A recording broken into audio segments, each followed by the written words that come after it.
Ray Brown's Talkin' Birds. Made possible by the generous support of the Birdwatchers General Store, Orleans, Cape Cod. Birdwatchersgeneralstore.com. By Vortex Optics, with the VIP warranty, their unlimited lifetime promise to keep you and your optic covered. Learn more at vortexoptics.com. And Quest Nature Tours, offering expert-led small group tours for bird and nature lovers since 1970. Explore exceptional journeys around the world at questnaturetours.com. And Beautyo Books, an independent, family-owned bookstore carrying one of the largest selections of birding books in the world. BeautyOBooks.com. Good morning. Welcome to our show, number 951. Should say good morning, afternoon, or evening. It's a show during which we'll learn about a wonderful new thing called the Bird City Network. We'll also offer a salute to a dearly departed conservationist named Jimmy Buffett. And we begin with an audio postcard, an avian audio postcard. Our Freya McGregor invented this idea, and she has inspired many listeners to send in their own audio postcards, which we certainly encourage. And we're happy about that. We're also happy that she has inspired for the second time her dad, Bruce McGregor, filing this report from near his home in Melbourne, Australia.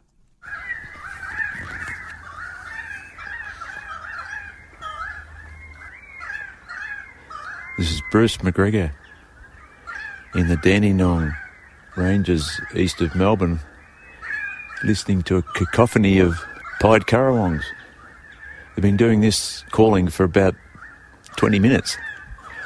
There must be about 30 of them messing around in the tops of messmate eucalypts. You can hear the calls coming in from 200 metres away. Pied currawongs. Thank you, Bruce. And pied currawongs up there messing around in the eucalypts.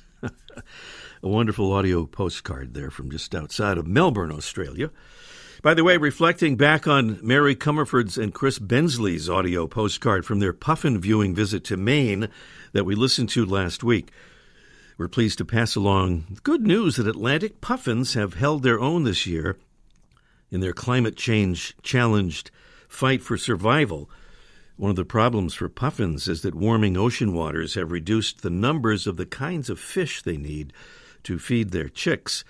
Well, the good news, according to Don Lyons from National Audubon's Seabird Institute in Bremen, Maine, is that one fish has remained in abundance. It's the sand lance, and its continued presence has allowed the puffins to continue to thrive. So audio postcards, they're easy to make. Just go into your backyard or any place where you're looking at birds and give a little narration of what you're seeing. Maybe get a little bird sound in the process. And get that file from your phone and just send it to ray@talkinbirds.com. That's ray@talkinbirds.com.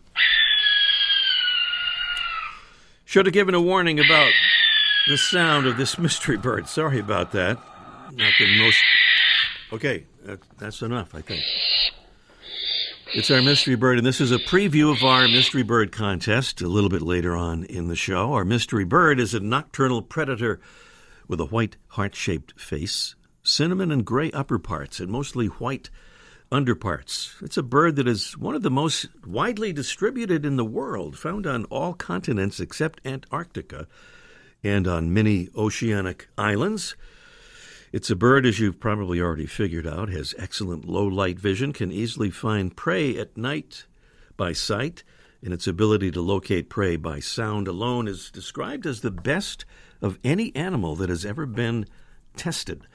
It can catch mice in complete darkness in the lab or hidden by vegetation or snow out in the real world. Our mystery bird, one of the relatively few species in which the female is showier than the male. Some clues there about our mystery bird, the contest a bit later on, and a beautiful prize here from our friends at Brome Bird Care. It's the Brome Squirrel Solution 150 feeder, a 150 feeder. takes care of the biggest problem that most folks have with bird feeders. It is genuinely squirrel-proof, and it's chew-proof as well. It's also easy to clean and even features a vented seed tray to help keep the seed fresh and dry. Our prize on the Mystery Bird Contest, and if we get to our bonus question, we also have another beautiful prize so birds don't crash into your windows. It's the feather-friendly Bird Window Collision Kit, all as part of our Mystery Bird Contest coming along later this morning on our show. So we have a posthumous conservation salute this week that we kind of alluded to there. It's to the great singer-songwriter and environmental advocate Jimmy Buffett. Passed away last week at the age of 76. Jimmy Buffett did a lot of good things on behalf of our planet, including his part in the Save the Manatee effort in Florida. That all started, maybe not surprisingly, backstage at a concert where he met then Florida Governor Bob Graham, and they engaged in conversation about the endangered manatee. Well, soon after, Governor Graham formed the Save the Manatee Committee and asked Jimmy to be the chair. Jimmy said yes, but not as a figurehead. He took an active role in the nonprofit that was formed and helped with promotional campaigns for the next 43 years. He was also involved with the Save the Manatee license plate, which has raised millions for conservation in the state of Florida.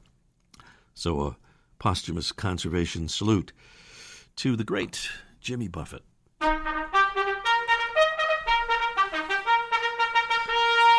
We also like to salute our Talkin' Birds ambassadors. They're kind of heroes in our Talkin' Birds audience who volunteer to help us spread the word about the show and about what we're doing, which is to promote the wonder of birds, the acknowledgement and the awareness of the wonder of birds and the importance of conservation.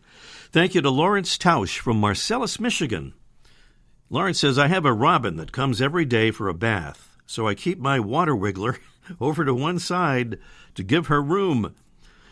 I think Lawrence might be referring maybe back to our Mike O'Connor, who talked about those water wigglers taking up all the room in the bird feeder. But Lawrence seems to have a solution to that, and we'll see if Mike has anything to say about that. Thank you to Patty Brown from Chandler, Arizona. Patty is now a new ambassador officially, but she's already done some wonderful ambassadorial activity. She was one of the 3 amazing ladies who hosted our Talkin' Birds table at the Southeast Arizona Birding Festival in August, along with ambassadors Liz Linzer and Etienne Martin. Thank you so much, Patty, for your help on behalf of the show at the festival and for becoming an official Talkin' Birds ambassador. Talkin' Birds listeners, we want to recruit you as a Talkin' Birds ambassador. It's very easy to do and very easy to sign up for. We just send you some cards and you hand them out to friends and neighbors at your convenience. You can sign up by the Get Involved tab, and that's at talkinbirds.com. You'll see it right at the top of the page there, Get Involved, at talkinbirds.com. There's no G in talking. No G in there. Still to come today, we'll talk with guests from the American Bird Conservancy about the new Bird Cities Network. Also today, Mike O'Connor will join us for a live Let's Ask Mike segment about that thing that distinguishes birds from all other creatures, feathers. And up next, a graceful wading bird that famously holds its bill upside down to feed is today's featured feathered friend. Presented by Birdwatching magazine. For more than a quarter century, Birdwatching has been North America's premier magazine about wild birds and birding. La, la, la, la, la, la, pretty flamingo. According to National Audubon, flocks of American flamingos from the Bahamas regularly migrated to Florida Bay until about 1900 in what is now Everglades National Park. Today, most flamingos seen on the loose in North America may be escapees from aviaries or zoos. But as a result of the winds from the recently departed Hurricane Idalia, they're back in Florida and beyond. According to the American Birding Association's Rare Bird Alert Facebook page, since late August, there have been flamingo sightings in at least 9 states in addition to Florida. namely North and South Carolina, Alabama, Texas, Tennessee, Virginia, Kentucky, Ohio, and Pennsylvania. American flamingos are native to Florida, but the Florida Fish and Wildlife Conservation Commission points out that the birds were hunted to near extinction in the early 1900s and make up only 1% of the global flamingo population. The reddish-pink plumage of these birds is caused by the food they eat. As they dine on algae and brine shrimp, their bodies metabolize the pigments, turning their feathers pink. Real American flamingos look quite similar to the plastic ones, seen making open-to-interpretation statements on lawns and gardens all over the U.S. A flock of flamingos is called a flamboyance, and a flamboyance of flamingos sounds a lot like a gaggle of geese. It's today's featured feathered friend, Phenacopterus ruber, the American flamingo.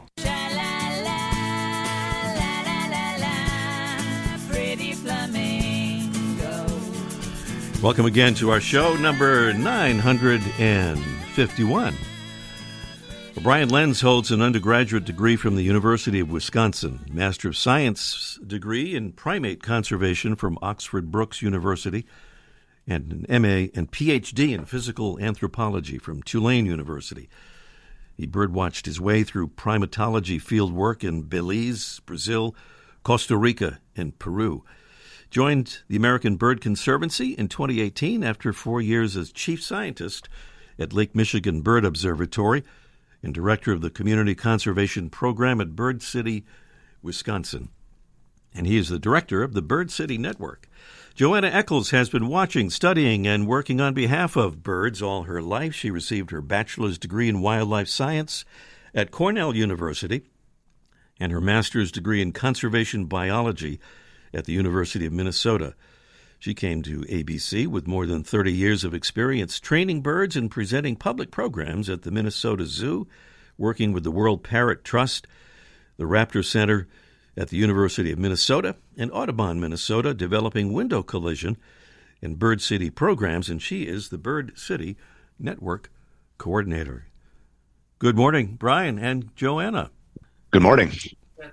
Good morning. Oh, do we have you? Well, we have Joanna in the distance there, but in any case, I'm sure we'll get that going. It took me a while to cut down those bios for you guys. I have to say, there's a lot of material in there, but I did my best there. Brian, let me start off by asking you, what is a bird city? Thanks for having me. I was, even as you were reading that, thinking that I need to cut down my bio, so we're on the same page. A bird city is a community that comes together to do good things for birds. If they do enough of the right types of actions, they can be recognized as a bird city. We organize those actions into 4 categories: habitat, threats to birds, education, and sustainability. And to become a bird city, it requires some official buy-in. That varies from place to place, but the goal is to create new partnerships that will create ongoing actions to benefit birds. And so that sort of defines what a Bird City Network is, right, in terms of that coordination. Yeah, I mean, there's the local level, which is the actually applying for Bird City and doing things on the ground. Then above that, you've got what we call a program, which is either a state or a national level program, which has local organizations that run it, and they actually recognize the communities in their areas, do the actual outreach and the work. And then above that, you've got Bird City Network, which provides resources and materials for all of the programs to make them easier to operate and run more efficiently. And the network is a partnership of American Bird Conservancy and Environment for the Americas. All right, I want to ask you about that other organization in a moment too. But Joanna, becoming a bird city, what's the process? Because you're kind of in charge of that, and can any size of city or town join in? Yeah, so in general, any community of any size can apply if a program exists in their area.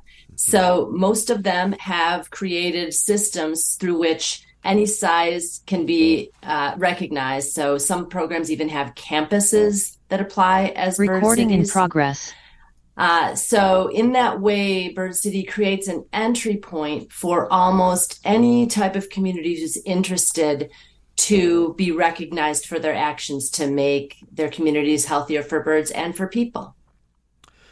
Brian, bird cities are not new. I know there was something called the Bird City USA a few years ago, but that didn't, I guess, really take off, so to speak. But tell us a bit more about how this came about. Well, Bird City, Wisconsin was actually the first Bird City program, and they were created in 2009 and recognized their first communities in 2010. And then places started to hear about what was happening in Wisconsin and said, hey, we want a piece of that. And so it kind of spread organically, which is why a lot of them at the current time are in the Midwest, because they spread from Wisconsin outward. Mm-hmm. And as we watched the spread, it became clear that there was a role for something bigger to help everybody make their programs work better. So who's part of the network so far? Mostly in the U.S., but not entirely, right? Correct. I'll let Joanna answer that one because she's the one managing the people who are currently in. Sure. Okay, yeah. So we have 9 programs in the United States, in 9 different states, and you can go to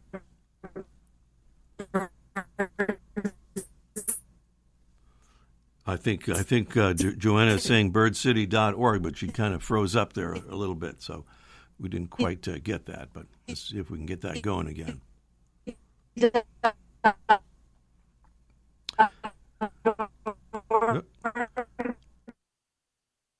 Some significant difficulty there with a freeze up. It sounds like Joanna. And it seemed like we just lost our whole entire Zoom there.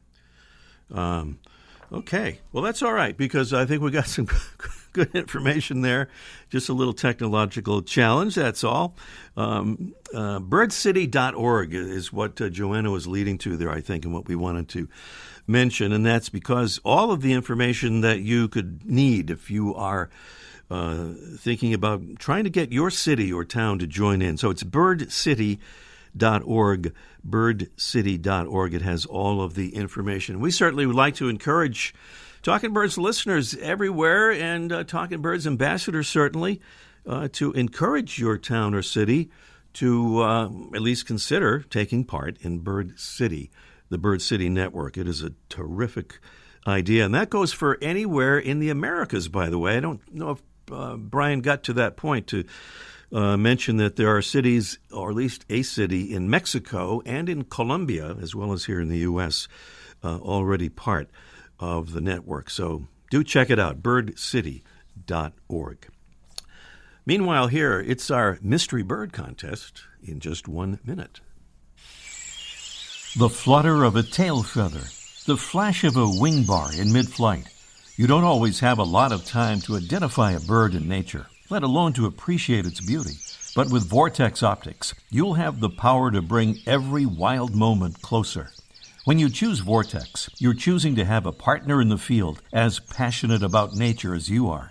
Whether you're spotting old friends on the backyard feeder or packing for a once-in-a-lifetime trip to add a few species to your life list, Vortex offers a full range of optics and optics accessories for every birder and every budget. And whether the birds are taking you to another state or another country, you're always covered by the Vortex VIP warranty, an unlimited lifetime promise to keep you and your optic covered. If you'd like to learn more, or if you need help choosing your next optic, give Vortex a call at 1-800-4VORTEX or visit vortexoptics.com.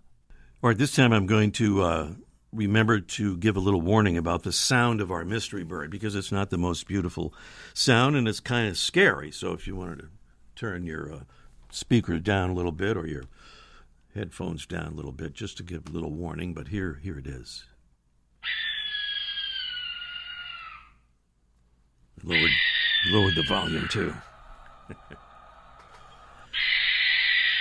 That's our bird, and it's a nocturnal predator with a white heart-shaped face, cinnamon and gray upper parts, and mostly white underparts. Our bird, which is one of the most widely distributed birds in the world, found on all continents except Antarctica and on many oceanic islands, has excellent low light vision and can easily find prey at night by sight, and its ability to locate prey by sound alone when there's no light at all is said to be the best of any animal ever tested. It can catch mice in complete darkness in the lab by sound, obviously, or hidden by vegetation or snow out in the real world. Our mystery bird is one of the relatively few species in which the female is showier than the male. The female has a more reddish chest that is more heavily spotted. You know what this bird is, and tell us. At 781-837-4900, that's 781-837-4900. That beautiful Brome Squirrel Solution 150 feeder is our prize, and that feather-friendly bird window collision kit. Bonus prize if we get to our bonus question. Meanwhile, Mike O'Connor is standing by live for Let's Ask Mike. Let's Ask Mike in just 1 minute. Have you ever dreamed of owning a bookstore? Beauty Books, a fixture in the birding community for over 50 years, is for sale. With our unique blend of high-tech and old-fashioned customer service, Beauty Books has remained successful and strong. This thriving business offers the largest selection of new, used, and rare bird books in the world and needs only a new owner who's passionate about birds and books. If you or someone you know would like more information, contact us at customerservice@beautyobooks.com. Thanks. Quest Nature Tours has offered exceptional tours for bird and nature lovers since 1970. In 2023, join us in search of colorful bird life and jaguars in Brazil or on our brand new Zambia safari. See amazing wildlife and explore habitats with travel companions who truly enjoy nature. Talkin' Birds listeners receive a $150 credit towards their first tour. Visit questnaturetours.com today. Birds and much more. Guaranteed. We're talking about feathers with Mike O'Connor. Feathers, all birds have them, and no other creatures do. That's one thing we can say about feathers.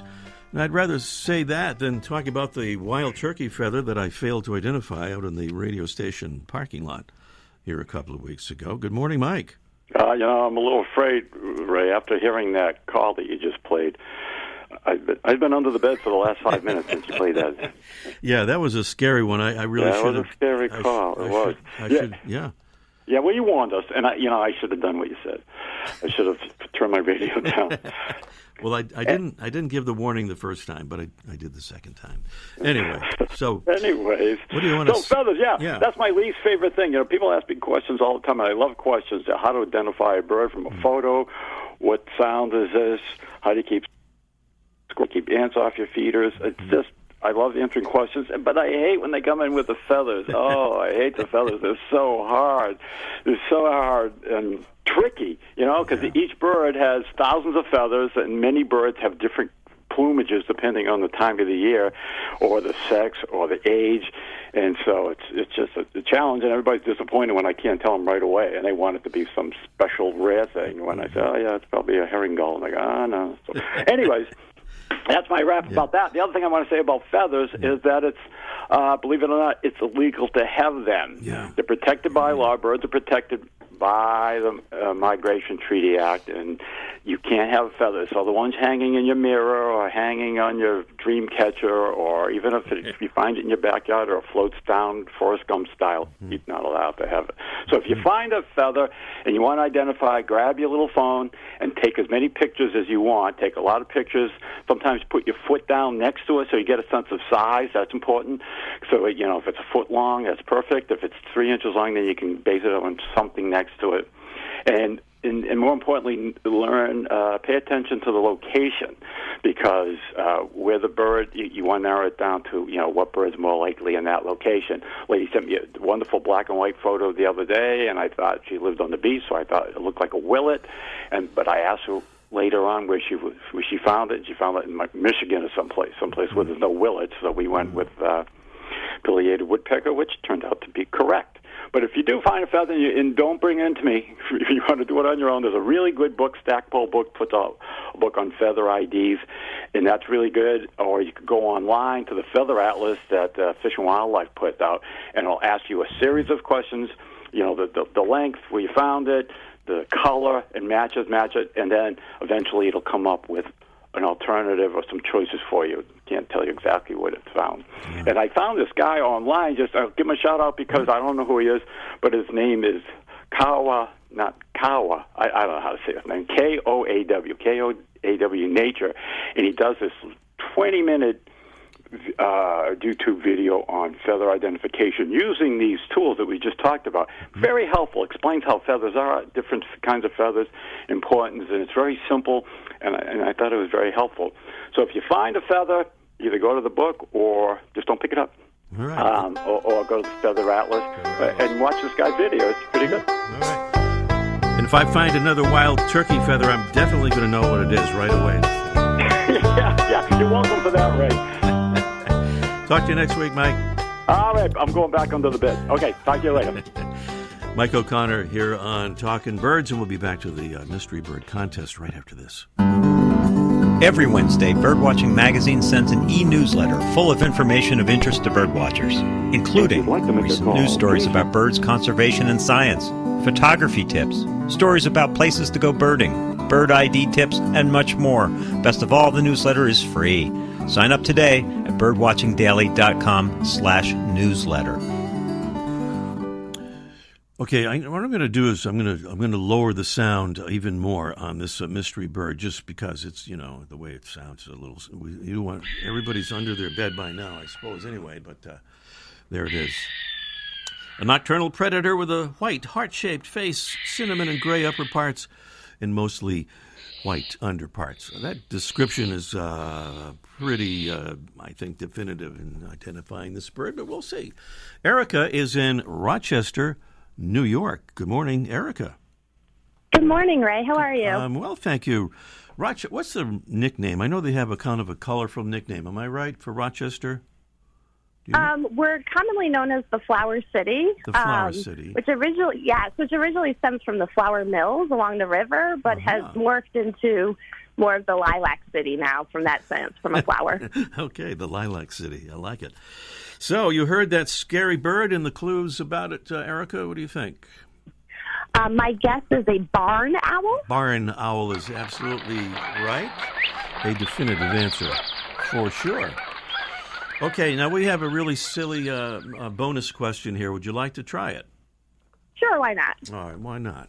Eggplant is a popular food item, but why is it called eggplant? A, it's because in colonial times it was often served with eggs in a dish invented by Benjamin Franklin.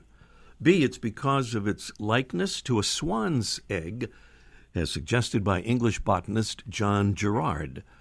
Or C, it's because it's actually a hybrid between an egg and a plant. That's what makes it a really silly question, I guess. But what do you think about those choices there, Erica? I'm going to go with B. B would be because its likeness to a swan's egg is actually exactly right. Yeah, that's why it's called eggplant. Makes sense, right? Erica, thank you. You've won all the stuff there. So if you'll stay on the line, we'll arrange to send that stuff out to you. Great. Thank you so much. We love your show. Oh, that's very kind. Thank you, Erica. Erica in Rochester, New York, the Lilac City, correctly identifying the barn owl and also the eggplant thing. We are out of time for the show this morning. We have another American Bird Conservancy guest next week. Hardy Kern will tell us about the latest about bird-killing pesticides known as neonicotinoids or neonics. See you next week. The Bird Show. I like that. I love it. Ray Brown's Talking Birds. Made possible by the generous support of the Birdwatchers General Store, Orleans, Cape Cod. Birdwatchersgeneralstore.com. By Vortex Optics with the VIP warranty. Their unlimited lifetime promise to keep you and your optic covered. Learn more at vortexoptics.com. And Quest Nature Tours, offering expert-led small group tours for bird and nature lovers since 1970. Explore exceptional journeys around the world at questnaturetours.com. And Beautyo Books, an independent family-owned bookstore carrying one of the largest selections of birding books in the world. BeautyOBooks.com.